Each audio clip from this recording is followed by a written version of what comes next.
দেখা হবে ইনশাল্লাহ রাজপথে। বাধা আসবে তো লড়াই হবে। 1 ইঞ্চি জায়গা বাংলার যুবকেরা ছেড়ে দেবে না ইনশাআল্লাহ। বাংলাদেশে সবার জায়গা আছে, সন্ত্রাসীর জায়গা নাই। ঠিক কিনা বলো? তুমি যেই হও, সন্ত্রাসীকে প্রশ্রয় দেওয়ার দিন আর নাই। অনেক হইছে, এতবার দুধ দিয়া খায়, অনেক খেলছো, খেলার দিন শেষ।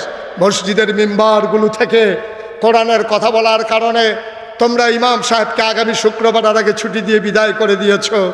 মঞ্চ থেকে ওলামায়ে কেরাম ওয়াজ করার সময় তোমরা আলেমকে বেয়াজ্জতি করে মাইকগুলো কেড়ে নিয়েছো। মনে রাখবা, আঘাত আসবে তো পাল্টা আঘাত হবে। ঠিক কিনা? সমানে সমান, 50-50। এখন আর একচেটিয়া খেলা হবে না।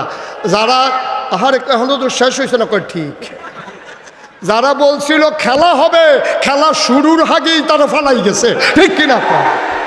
কতবার করে খেলা হবে খেলা হবে, ওর ফলাফলে খেলতো নেমে হাতে নাই।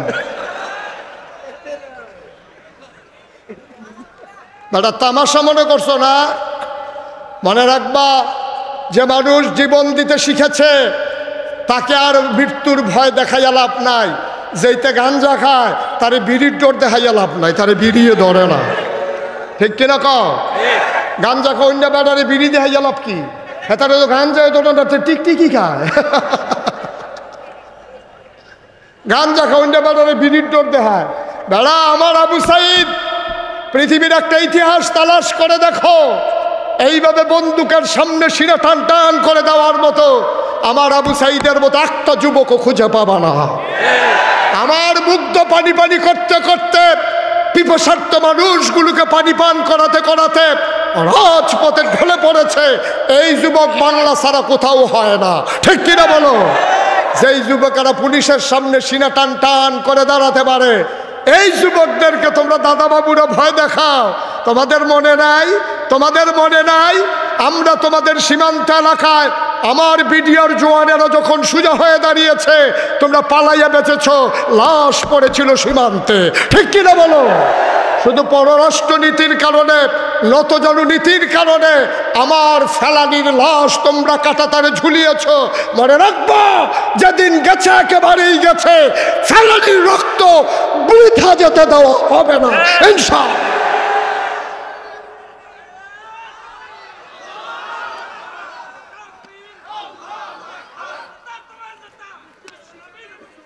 সবাই পড়ে না আমিন? কষ্ট হচ্ছে না? ছেড়ে দেওয়া দরকার। আবার আসবো ইনশাআল্লাহ। দেখা হবে ময়দানে, কথা হবে কোনো এক মাহফিলে। মনে করেন তানিম হাসান ভাইয়ের 4 জনে মারতে আসছে। কয়জন? কথা করা কয়জন? 4 জন লোক মিলে তানিম হাসান ভাইয়ের মারতে আসছে। তো আমরা তো দেখতেছি, আমরা সবাই আছি। ওনারে যখন মারতে আসছে 4 জন, তখন আমরা কি বসে থাকবো না? ওদেরকে ফিরাইয়া ধরবো? যখন ওনারা মারতে আসছে, তখন আমরা সবাই মিল্লা গিয়া ধরছি ওই 4টারে ধৈর্য। যখন পিটা শুরু করছি, একটা চিল্লাইতেছে আর কইতেছে আমি এতিম, আমি এতিম, আমি কি। এখন সবাই মিল্লা কইতেছে নাগাইশের পিসা হুজুর তো ভালো মানুষ, হ্যাঁ কলা বাগান মাঠের ভিতরে ফালাইয়া এতিম বাচ্চাটারে ফিডাইয়া কি কারবার করলো? সে কি এতিম হিসাবে মার খাইছে না সন্ত্রাসী হিসাবে মার খাইছে? সে তো এতিম হিসাবে, এতিমখানার থেকে ধৈর্য তো আমরা অন্য মারি নাই। সে যখন হাসান ভাইয়েরা মারতে আসছে, তখন আমরা ফিরাইছি। ফিরানোর কারণে ওই সন্ত্রাসীর ভিতরে কে এতিম ছিল, কে হিন্দু ছিল, এটা আমাদের দেখার বিষয় ছিল না। তখন এই 4 জন কোন গোষ্ঠীর, কোন দলে, কোন এলাকার, বাড়ি কোথায়, কোনো কিছু আমাদের যাচাইয়ের সম্ভাবনা সুযোগ ছিল না, কারণ ওরা তখন সন্ত্রাসী। ঠিক কিনা কয়?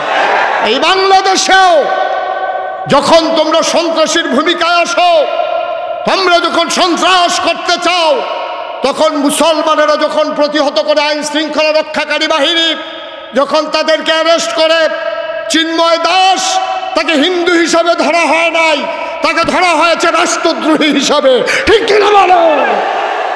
তুমি রাষ্ট্রদ্রোহী কাজ করবা, তুমি হিন্দু হওয়াতে ধরা যাবে না, এই আইন পাইছো কই? তোমার দেশে, তোমার বাবার দেশে, তোমার দাদার দেশে ফ্রিজ চেক করে ওই ফ্রিজের ভিতরে গোশত খাওয়ার পরে আমার মুসলমানকে পিটিয়ে হত্যা করা হয়েছে। ঠিক কিনা বল? আমরা তো তাও করি নাই। তোমরা সন্ত্রাস করতে আসবা, তোমাদের বিরুদ্ধে মামলা হলে সারা বিশ্ব থেকে প্রতিবাদ আসবে যে হিন্দুরা শান্তিতে নাই। আমি বলি, কত আরেকটা মনে পড়ছে, কইলামও ওই এক ভালো মানুষের বাড়িতে বেড়াইতে গেছে এক ছেলে। ছেলের বয়স হলো 15, মালিক হলো হাজি সাহেব। হাজি সাহেব 5 ওয়াক্ত নামাজ মসজিদে গিয়ে পড়ে, ফলাফাইন নামাজটা পড়লে ফিডায়। কারণ হাজি সাহেব ওই ফলাফাইনে মেহমান ফাইয়া সকালবেলা দিছে ঘুম ল্যাপ মুড়ি দিয়া। এবার হাজি সাহেব নামাজ পড়ে আসে দেখে সবগুলো ঘুমায়। এখন সবগুলো যখন ঘুমাইতে আছে হাজি সাহেব ল্যাফের উপরে দিয়া ফিডা শুরু করছে। এখন ফিডা যখন শুরু হয়েছে, নিজের ফলাফাইন যেমন খায়, মেহমানে খায় নাকি খায় না? এখন ফিডা তো মেহমানেও খায়, ফুতেও খায়। মেহমানে ছিলেন দেখো মেহমান মেহমান। এখন হাজি সাহেব কি মেহমান ফিডে না বেনামাজি ফিডে? কথা কয় না। হাজি সাহেব কি না বেনামাজি মেহমান মারে না বেনামাজিরে মারে? হাজি সাহেব মেহমান পিটায় না। এখন যদি তুমি জিঞ্জিরে হোটেলে বইয়া বইয়া ফুরি খাওয়ার কও যে হাজি সাহেব এত ভালো মানুষ, মেহমানরে ফিটটা তুষ করে লাইছে, হাজি সাহেব মেহমান পিটায় নাই, হাজি সাহেব বেনামাজিকে পিটাইছে। বাংলাদেশের পুলিশ, বাংলাদেশের র্যাব, বাংলাদেশের সরকার কোনো চিন্ময় দাস হিন্দুকে ধরে নাই, সন্ত্রাসীকে ধরেছে। ঠিক কিনা বলো?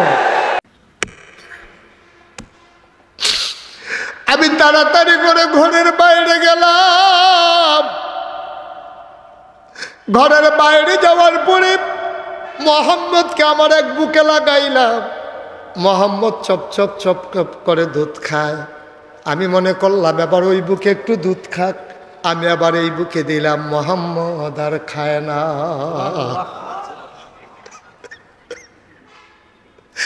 আমি কত চেষ্টা করলাম দুই বুক থেকে তার একটু একটু দুধ খাওয়াই, কিন্তু এক বুকে সে খায়, আরেক বুকে খায় না। এবার আমি তা আবদুল্লাহর আব্বাকে বললাম, স্বামী আমার, আপনি একটু মোহাম্মদরে কুলে নেন, আমার আবদুল্লাহরে দেন, আবদুল্লাহর একটু দুধ খাওয়াই। এবার আবদুল্লাহরে যখন মোহাম্মদ যেই বুক থেকে দুধ খেয়েছে আবদুল্লাহরে লাগাইলাম, আবদুল্লাহ ওই বুকে মুখ লাগায় না। সুবহানাল্লাহ। অন্য আরেকটা যেটা ছিল ওইটাতে আবার লাগালাম।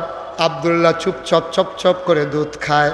আমার মনে হইল তিনি যে মানবতার নবী, তিনি যে বিশ্ব নবী, কোনোদিন যেন কেউ বলতে না পারে দুধের বাচ্চা থাকা অবস্থায় আমার নবী অমানবিক কাজ করেছেন, বঞ্চনাদের শিকার বানিয়েছেন তার প্রতিপক্ষকে, অন্য মানুষকে। এই কথা যেন পরেও বলতে না পারে, এই জন্য আল্লাহ তাবারক ওয়া তাআলা তার এক বুকের দুধ খাওয়াইয়া অপর বুক দুধ ভাইয়ের জন্য রাখাইয়া তিনি যে ইনসাফের নবী তার প্রমাণ করে দিলেন। ঠিক কিনা? দুধের বাচ্চা ইনসাফ কায়েম করে দিল। এক বুকে নবী খায়, আরেক বুকে দুধ ভাই আব্দুল্লাহ খায়। দুনো বুকে নবীজি মুখ লাগায় না। হালিমা কয় যতদিন আমার ঘরে ছিল আমি ঘুমের মাঝে ইচ্ছা করে দেখলাম, দেখি ওই বুকে মুখ লাগায় কিনা। খোদার কসম ঘুমের মাঝেও আব্দুল্লাহর বুকে তার মুখ লাগাইতে দেখি না। ও কলা বাগানের মানুষ, ও ঢাকার মানুষ, ও গ্রিন রোডের মানুষ, ফার্ম গেটের মানুষ, সারা বাংলাদেশের বিভিন্ন জেলার মানুষ, মুশতাক ফৈজি কোনোদিন তোমাদের কাছে আসে নাই, ওর কোনোদিন আসবো কিনা জানি না। কথা কয়টা মনে রাখো, একদিন তো মরেই যাবা। যেই দিন তুমি মরে যাবা মসজিদের মিনার থেকে ঘোষণা আসবে মানুষটা নাই, দৌড়ে দৌড়ে তোমারে দেখতে আসবে, কাফন পরাইয়া সবাই মিলে দাফন করে দেবে মাটির কবরে। সবাই দেখুক মাটির কবর, তুমি কবরে গিয়া দেখবা। এমন একটা জিন্দেগি করো, কথাগুলো মাইনা চলো, সবাই দেখুক মাটির কবর, তুমি কবরে গিয়া দেখবা মাটির কবর মাটি নাই, মাটির কবর জান্নাতের টুকরা হয়ে গেছে। এমন একটা জিন্দেগি চাই নাকি চাই না? এবার হালিমা কয় আমি তাড়াতাড়ি উটের পিঠে উঠলাম। দেখা হয়েছিল আসার পথে পান্থপথ মোড়ে, কথা মনে আছে? দেখা হয়েছিল আসার পথে পান্থপথ মোড়ে।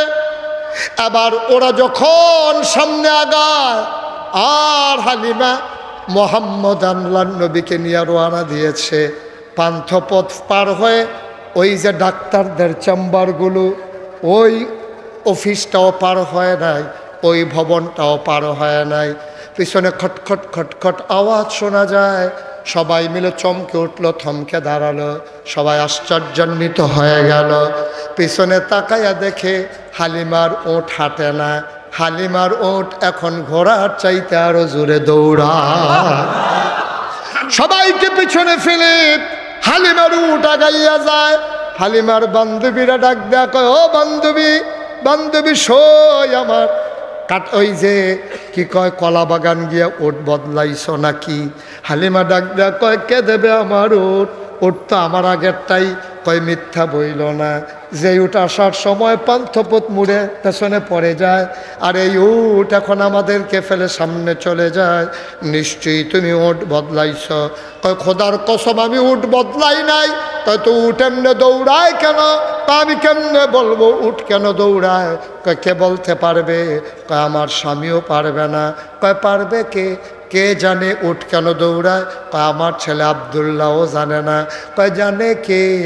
হালিমা চোখের পানি ছেড়ে দিয়ে কয়, আমার মনে হয় উট কেন দৌড়ায় জানে মক্কার শিশু মুহাম্মদ। এই নবী তোমার আমার নবী, সব বুঝলাম। এখন প্রশ্ন হলো কেন আল্লাহ নবী পাঠাইলেন? কোরআনুল কারীমে আল্লাহ কয়, লাকাদ কানা লাকুম ফি রাসূলিল্লাহি উসওয়াতুন হাসানা। নবী তোমার মডেল, নবী তোমার আইডল, নবী তোমার আইকন, নবী তোমার আদর্শ। কেমন হবে তোমার চুল কাটা, কেমন হবে তোমার মুছ কাটা, কেমন হবে তোমার পাঞ্জাবি পরা, কেমন হবে তোমার টুপি পরা, কেমন হবে তোমার মেসওয়াক, কেমন হবে তোমার ব্যক্তি জীবন, কেমন হবে তোমার পারিবারিক জীবন, কেমন হবে তোমার সমাজ জীবন, কেমন হবে তোমার অর্থনৈতিক জীবন, কেমন হবে তোমার রাজনৈতিক জীবন, কেমন হবে তোমার ইন্টারন্যাশনাল রিলেশন। অর্থাৎ সকাল থেকে সন্ধ্যা, রান্নাঘর থেকে সংসদ ভবন, জন্ম থেকে মৃত্যু, সবগুলা কাজ একটা মানুষের কেমন হতে পারে, যিনি জানিয়ে দিয়েছেন, যিনি শিখিয়ে দিয়েছেন, নিজে নিজে আমল করে দেখিয়েছেন, তিনি নবী মুহাম্মদুর রাসূলুল্লাহ সাল্লাল্লাহু আলাইহি ওয়াসাল্লাম। বলো সুবহানাল্লাহ। এই নবী তোমার আমার নবী। ও মুসলমান, মন দিয়ে শুনো, এই নবী কেমন নবী? আমি বলি বাংলাদেশে সংখ্যালঘু সংখ্যাগরিষ্ঠ বলতে কোনো শব্দ নাই। কেউ সংখ্যায় কম, কেউ সংখ্যায় বেশি। আল্লাহর নবী বলেছেন, তার বিরুদ্ধে আমি কিয়ামতের ময়দানে আল্লাহর আদালতে মামলা দেব। সাহাবারা ভয় পেয়ে গেলেন, কার ব্যাপারে নবী মামলা দেবে বলতেছেন? তার তো উপায় থাকবে না, কার বিরুদ্ধে নবী মামলা দেবেন? সাহাবারা চুপ মেরে গেলেন, বললেন গুস্তাকি মাফ কর দিজি, ইয়া রাসূলুল্লাহ বেয়াদবি মাফ করবেন। কার বিরুদ্ধে আপনি মামলা দেবেন? কয় সংখ্যায় বেশি হওয়ার কারণে, সংখ্যায় কম যারা মুসলমানেরা, মুসলমানের জনপদে সংখ্যায় যারা কম, তাদের উপরে যখন অত্যাচার করবে, আমি রবি ওই সংখ্যায় কম সংখ্যালঘু যারা, তাদের পক্ষ নিয়া ওই সংখ্যাগরিষ্ঠ মুসলমানের বিরুদ্ধে মামলা দেব। কেন? তারা তাদেরকে আমানত হিসাবে চেয়ে চেয়ে রাখলো না। বলো আমি। কত বড় কথা বলেছেন। হচ্ছেটাও তো তাই। আমরা মুসলমান তো তাই প্রমাণ করে দিয়েছি। এই বাংলাদেশে শতকরা ৯২ জন লোক মুসলমান, বাকি ৮ জন হলো হিন্দু, বৌদ্ধ, খ্রিস্টান, জৈন, পার্সি, নিগুষ্টি, পাহাড়ি, গারো, সব মিলিয়ে ৮ জন। এই যে ভাই, এই যে ভাই লড়ে, উনি বাসা তো এইরকম করে, এই রুমও অর্ধেক রাত ঘুমায়, এই রুম অর্ধেক রাত ঘুমায়, মাহফিলও হ্যান দিয়া কতক্ষণ, হ্যান দিয়া কতক্ষণ, লাইডা লাইডা ঘুমায়, সিফা দিয়া বইয়া থাক লড়ে। আমিন কর, জুড়ে কর। সেই কথাটুকুন বলছিলাম, আমরা বাংলাদেশে তো তাই করেছি। শতকরা ৯২ জন লোক মুসলমান, আমরা কখনো তাদেরকে আমাদের কখনো রাজনৈতিক হাতিয়ার আমরা বানাই নাই, কখনো তাদের উপরে নির্যাতন করি নাই। কিন্তু যখনই তারা সন্ত্রাসীর ভূমিকায় গিয়েছে, তখন সংখ্যালঘুর ভ্যাগ ধরে তারা গোটা বিশ্বের কাছে প্রমাণ করতে চেয়েছে বাংলাদেশে সাম্প্রদায়িক সম্প্রীতি নাই, ঠিক কিনা বলেন? আরো সহজ করে বলি, মনে করেন আপনাদের এই মসজিদের ইমাম সাহেবকে কই, হুজুরে কই আছে? এখানে নাই। আচ্ছা মনে করেন উনি আপনি এক মসজিদের ইমাম, কি নাম আপনার? তামিম হাসান। আল্লাহ যেন হেফাজত করে, সবাই পড়ো আমিন, জুড়ে পড়ো আমিন। বন্ধুগণ, আমার আবদার আছে, এই মাদ্রাসায় অনেক আগে আমার ছোট ভাই এখানে পড়েছে, তুফাইল ফয়েজ, এখানকার ছাত্র ছিল। আমি তখন আসতাম, এমনি এমনি জিনজিরা হোটেল চিনি না, ফুরিও খাইছি। সুতরাং সব আমার এই রাস্তাগুলো চেনা জানা, এই জায়গাগুলো আমি চিনতাম। এখানে আসতাম, অনেক বছর পরে আবার পুরনো স্মৃতি আমাকে নাড়া দিয়েছে, আমাকে জাগিয়ে দিয়েছে। এই রাস্তায় আমি অনেক হেঁটেছি, এই স্টাফ কোয়ার্টারের ভিতরে আমি অনেক ঘুরেছি। তখন আমারে চিনতেন না, আমিও আপনাদেরকে চিনতাম না। এখন তো আর হাঁটা মুশকিল, গরমের ভিতরে মাফলার দিয়া ফাঁসাইরা হন লাগে, বিপদে আছি সাংঘাতিক। আল্লাহ যেন হেফাজত করে, সবাই পড়ে আমিন। আসুন সবাই মিলে দেশটাকে একটু ভালোবাসি, সবাই মিলে একটু তিল তিল করে দেশটাকে গড়ে তুলি। যেদিন গেছে একেবারেই গেছে, 53টা বছর হলো আমার দেশটা স্বাধীন হলো, স্বাধীনতার স্বাদ আমরা পেলাম না। এখনো দুঃখী মায়ের চোখের পানি মুছে দিতে পারলাম না, এখনো বিধবা মায়ের মুখে হাসি ফুটাতে পারলাম না, এখনো নারী তার ন্যায্য অধিকার পেল না, এখনো ছাত্ররা বৈষম্য বিরোধী আন্দোলন করা লাগে, এখনো আমার রিক্সা শ্রমিক জনতা একবেলা দুই বেলা না খেয়ে আধা পেট খেয়ে তার জীবন ধারণ করতে হয়। আসুন বৈষম্য বিরোধী একটা বাংলাদেশ গড়ে সবাই মিলে, এখানে শ্রেণী বৈষম্য থাকবে না, কেউ শোষক আর কেউ শোষিত হবে না, এখানে রাজা আর প্রজার ভূমিকায় থাকব না, প্রভু আর ভিত্তের ভূমিকায় আমরা থাকব না। আমরা সবাই মিলে ভাই ভাই ঠাই হয়ে সমানে সমান হয়ে চলতে চাই, ঠিক কিনা বলো? সবাই মিলেমিশে এই বাংলাদেশকে গড়তে চাই। সব ব্যাপারে আমাদের স্বার্থ আমরা বুঝে নেব, কিন্তু বাংলাদেশের ব্যাপারে নিঃস্বার্থভাবে আমরা আমাদের বুকের তাজা রক্ত ঢেলে দিয়ে হলেও এই দেশের স্বাধীনতা, সার্বভৌমত্ব আর এই দেশের অখণ্ডতা আমরা ধরে রাখবো ইনশাআল্লাহ। আল্লাহ যেন হেফাজত করে, সবাই পড়ে আমিন। আমি শুনেছি, আমি প্রাউড ফিল করেছি যে এখানকার আবার 16টা ছেলে পাগড়ি পাচ্ছে। তাদের মর্যাদা সম্পর্কে আমরা কতটুকুন জানেন জানি না। কিয়ামতের ময়দানে এই ছেলেগুলাকে ডেকে আল্লাহ বলবেন, এদিকে আসো, তুমি কি ওই মোহাম্মদিয়া হাফিজিয়া মাদ্রাসা থেকে হেফজ করছিলা না? তো সে বলবে জি আল্লাহ। কয় তোমার আম্মা আছে এখানে? কয় জি আল্লাহ, আম্মার সাথে একটু আগে দেখা হয়েছে। তো তুমি 10 জন লোক জাহান্নামী তোমার পছন্দের বাছাই করে করে ওদেরকে জান্নাতে নিয়ে যাও, সুবহানাল্লাহ বলবেন। ওরা উনি মনে করছে নিজ্ঞা জান্নাতের লেখা বাড়ি যে গেতে আছে, নিব বোন, জান্নাত তো যাইতেছে না। কয় ফলাফেলে যদি আমার নাম কই আল্লাহ, তো কইলে তো জান্নাতের কথাই কইবে, আপনার সমস্যা কি? সবাই বসে আমিন কর। এবার গেল ছেলেদের পালা, যারা হাফেজ হয়েছে। হাফেজের বাবা রিক্সা চালায়, কোনো মতে ওই যে বলছে যে অনেকগুলো অসহায় ছেলে, ওরা লেখাপড়া করতে কেমনে করাবে? মা বাড়িতে ঝিয়ের কাজ করে, বাবা রিক্সা চালায়। একটা ডিম সিদ্ধ করে মা কাপড় দিয়ে পেঁচাইয়া ছোট্ট বাটিতে করে অন্য ভাইদেরকে ফাঁকি দিয়া মা মাদ্রাসার উত্তর পার্শ্বের ওয়ালের কাছে দাঁড়াইয়া ছোটো ছেলেটাকে বলছে, আমার ছেলেটারে বইলে আসতে 3 তলায় থাকে। ছেলেটাকে বলছে, এই তোর আম্মায় তোরে ডাকে। গেছে পরে মা দাঁড়াইয়া আঁচলের নিচে রাইখা কয়, পট করে ডিমটা খাইয়ে একটু পানি খাইয়ে চলে যাও, সুবহানাল্লাহ বলবেন না? এই যে বাবা রিক্সা চালাইয়া ছেলেটাকে হাফেজ বানালো, তার কি হবে?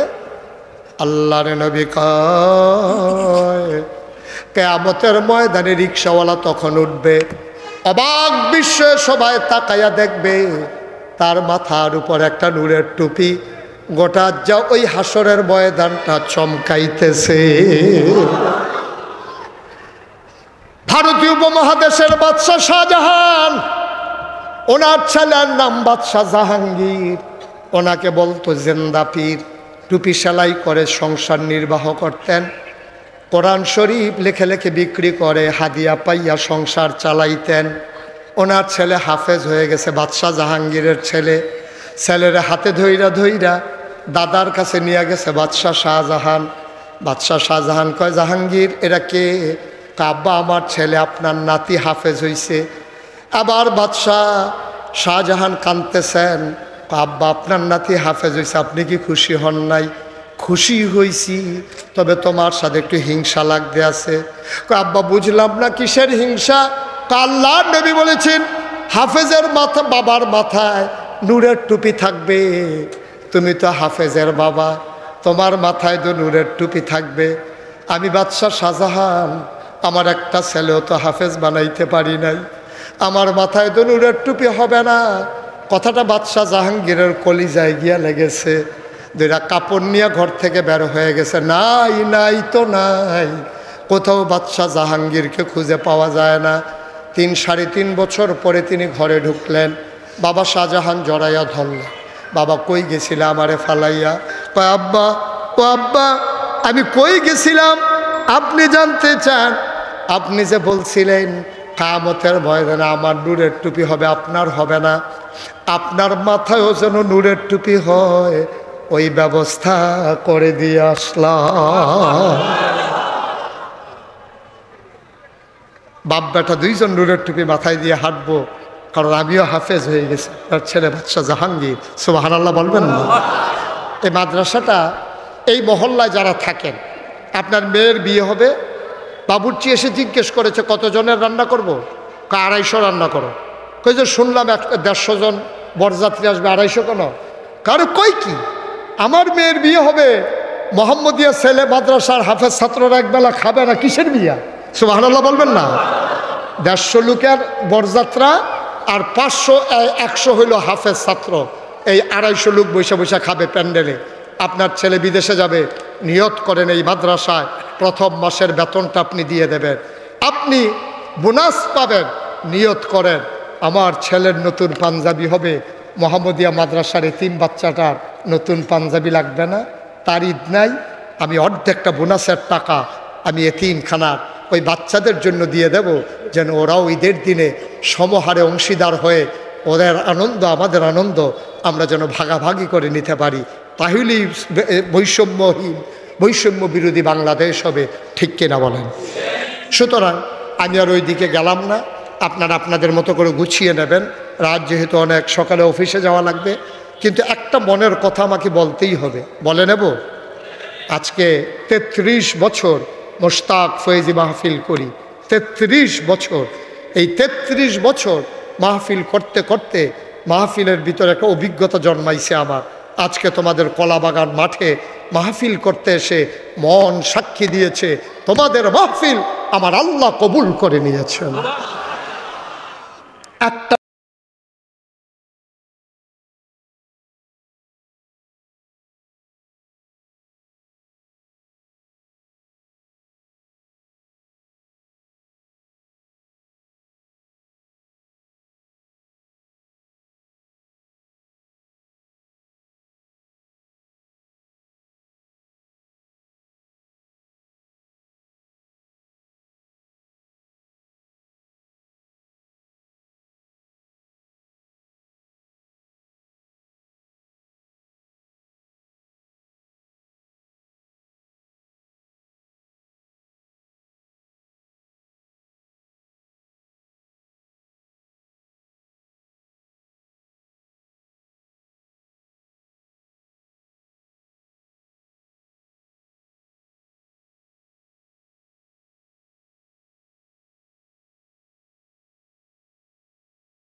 ডিজাইন করে নিয়ে আসলো, দেখি বিশাল এক ভিউ দাঁড় করাইছে।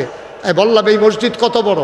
ওরা বলে এই মসজিদে একসাথে নামাজ পড়তে পারবে ৬,০০০ লোক। আর আস্তে কোন মার হাবা, কয় হাজার? কথা বলে কয় হাজার? আমি বললাম এই মসজিদ শুধু মসজিদ হবে না, এখানে মানুষের মনের চিকিৎসা হবে নামাজ দিয়া, আর শরীরের চিকিৎসা হবে হাসপাতাল দিয়া। নিচতলায় হাসপাতাল, দোতলায় ৩ তলায় মসজিদ, অর্থাৎ ১৯,০০০ স্কোয়ার ফিট আমার হাসপাতালের আয়তন। ১৯,০০০ স্কোয়ার ফিট আমার নিচতলায় ধাতব্য চিকিৎসালয়, ফ্রি হাসপাতাল। বাংলাদেশে সরকারি বেসরকারি একটা হাসপাতালও ফ্রি নাই, অন্তত টিকেটের ব্যবস্থা হলেও আছে। আমি বলেছি আমার এখানে টিকেটও লাগবে না, ফ্রি চিকিৎসা হবে। বিনা চিকিৎসায় অজপাড়া গায়ের একটা গরিব মানুষকেও বিনা চিকিৎসায় মরতে দেব না, একটু না একটু চিকিৎসা দিয়ে দেবো ইনশাআল্লাহ। এই জন্য নিচতলায় হাসপাতাল, দোতলায় ৩ তলায় মসজিদ। যখন ওরা বলল ৬,০০০ লোক নামাজ পড়বে, আমি জিজ্ঞেস করলাম এই মসজিদ বিনির্মাণে কত লাগবে? ওরা বলল এই ১৫ কোটি টাকা। যেমনি কইছে মনে করছি ১৫০০। আমি কই কত কইলা? কয় ১৫ কোটি। আমি কই বেড়া দেখি চারটিখানি কথা মনে করছো, ১৫ কোটি আমি টাকা পাবো কই? গরিব মানুষ। কই একটা নিয়ত করেন। তখন একটা নিয়ত করলাম, আমি মুশতাক ফয়েজি ১ বছর মাহফিল করে যত টাকা হাদিয়া পাই, পুরো ১ বছরের মাহফিলের হাদিয়া আমার মসজিদ আমি দান করে দেবো ইনশাআল্লাহ। আমি ২৫ লক্ষ টাকা ১ বছরে একসাথে করতে পারছি, মসজিদে দিয়া আবার মসজিদের কাজ শুরু করেছি। ১লা জুন এই গত ১লা জুন আমার একতলার ছাদ হয়েছে। ইঞ্জিনিয়ার আমার ডাকাই নিয়ে কয় হুজুর ওই যে কইছিলাম ১৫ কোটি, ওই তো না। আমি ওই কী হইব? কয় ৩০ কোটি। আমি কই ২টা ফিডা দে। মসজিদ করতাম, কইলাম কে রে এখানে বাসা চাই না, কতক্ষণ ফিট। কয় হুজুর সুন্দর করে হইব তো, টেনশন করে না, আল্লাহ মিলাই দেবে। আজকে আসার আগে আমি একটু হিসাব নিয়ে বসছিলাম, দেখলাম ৪ কোটি ৩৩ লক্ষ টাকা আমি আজকে পর্যন্ত মসজিদের জন্য খরচ করেছি। ১৫ কোটি টাকার মতো আমার কাছে আছে, ২০ আর ১৫ লক্ষ টাকার মতো আমার হাতে আছে, আর ২০ লক্ষ টাকার মাল আমার এখানে আছে। আগামী রমজানের আগেই আমরা দোতলার ছাদ দেবো ইনশাআল্লাহ। এই মসজিদ আমি যখন মাহফিল থেকে যাই, আমার সন্তানের কথা তো মনে পড়ে না, মসজিদের কথা যত মনে পড়ে। আমি মাহফিলে গিয়া আমার ড্রাইভার, আমার পিএস, আমার মিডিয়া এক্সিকিউটিভ, ওদেরকে বলি তোমরা রুমে চলে যাও, আমি আসতেছি। আমি মসজিদের ছাদে উঠি, আকাশের দিকে তাকাই, আল্লাহর সাথে কথা কই, মাওলা ও রাব্বে কারীম, শুরু যে করে দিলাম, যদি মরে যাই অন্তত এতটুকুন হায়াত দাও যেন মসজিদটা শেষ করে আমার ইন্তেকাল হয়। আমিন বলবেন না? আমার এই মসজিদে ভিক্ষা করা মহিলা থেকে শুরু করে, রিক্সাওয়ালা থেকে শুরু করে, কোটি কোটি টাকার মালিক, কত মানুষের টাকা ঢুকেছে এখানে। আমি অবাক বিস্ময়ে তাকিয়ে দেখি, আকাশের দিকে তাকিয়ে আমি আল্লাহকে বলি, মাওলা তোমার বন্ধু নবী বলেছেন, মাম বানা লিল্লাহি মসজিদান বানাল্লাহু লাহু বাইতান ফিল জান্নাহ, যে দুনিয়ায় মসজিদ বানাবে আল্লাহ তুমি নাকি তার জন্য জান্নাতে ঘর বানাবা। সুবহানাল্লাহ বলবেন না?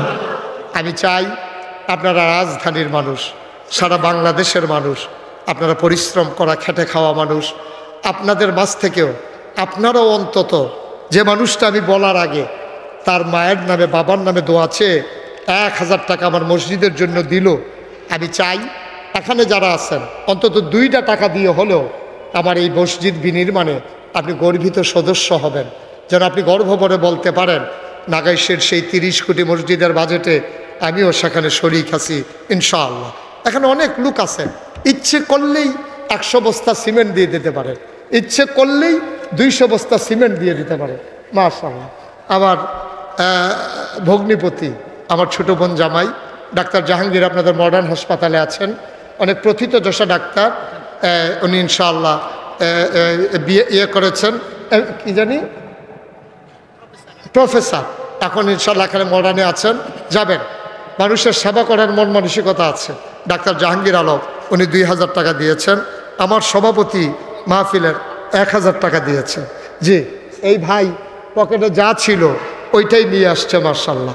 শরীক থাকা, আপনি দিলেও মসজিদ হবে, না দিলেও মসজিদ হবে। আপনি যদি মনে করেন আমিও শরীক থাকলাম, ওকে ফাইন, মোস্ট ওয়েলকাম।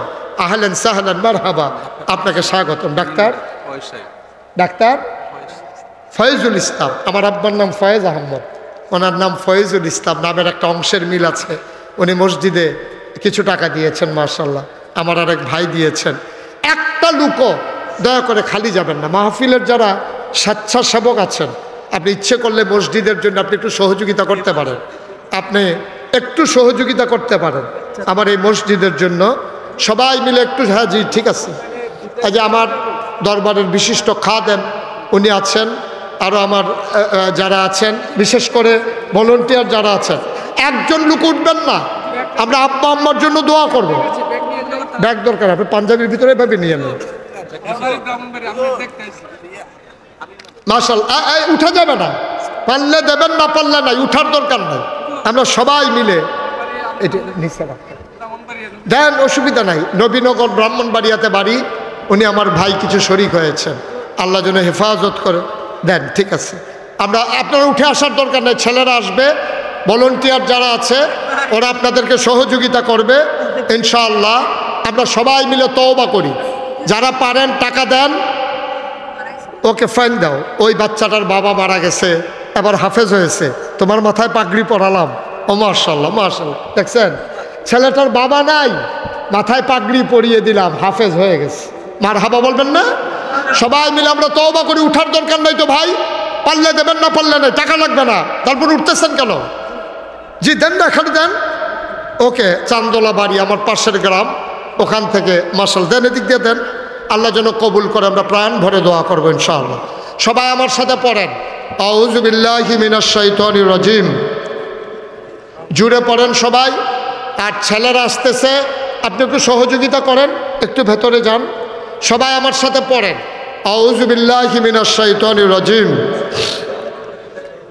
বিসমিল্লাহির রহমানির রহিম, আস্তাগফিরুল্লাহ রাব্বি মিন কুল্লি যামবি ওয়া আতুবু ইলাইহি, লা হাওলা ওয়ালা কুওয়াতা ইল্লা বিল্লাহিল আলিয়্যিল আযীম। হে আল্লাহ, হে আল্লাহ, হে আল্লাহ, ইচ্ছায় অনিচ্ছায়, প্রকাশ্যে গোপনে, শয়তানের কুমন্ত্রণায় পড়ে, নফসের তাড়নায় পড়ে, জীবনে যত গুনাহ করেছি, কবিরা সগীরা শিরক বেদাত, সমস্ত গুনাহ থেকে খালেস অন্তরে তওবা করতেছি। হে আল্লাহ, হে আল্লাহ, হে আল্লাহ, গুনাহ মাফ করে দাও, তওবা কবুল করে নাও। আশহাদু আল্লা ইলাহা ইল্লাল্লাহু ওয়াহদাহু লা শারীকা লাহু ওয়া আশহাদু আন্না সাইয়্যিদানা হাবিবানা মাওলানা মুহাম্মাদান আবদুহু ওয়া রাসূলুহু সাল্লাল্লাহু আলাইহি ওয়াসাল্লাম। আমিন আমিন আমিন। যারা দাঁড়িয়ে আছেন, বসে আছেন, জি সবাই একটা লুকো খালি যায়। আমি বলছি প্রয়োজনে 2 টাকা দিয়ে, যেন আপনি বলতে পারেন, আল্লাহ আমি একটা মসজিদ বিনির্মাণে শরীক ছিলাম, এই উসিলায় আমাকে জান্নাত দিয়ে দাও। আল্লাহ জান্নাতে ঘর বানাই দেবেন। 2 টাকার জন্য আপনি মরে যাবেন না, কিন্তু খালি গেছেন এমন একজন আমি দেখতে চাই না। 2টা টাকা দেবেন, তারপরও আপনি শরীক থাকবেন। এখনও যারা দেন নাই, প্রয়োজনে 2টা টাকা হইলেও দেবেন। এখন আমরা দোয়া করব। মাশাআল্লাহ মাশাআল্লাহ মাশাআল্লাহ, জি ফি আমানিল্লাহ। এখন আমরা দোয়া করব। কি নাম?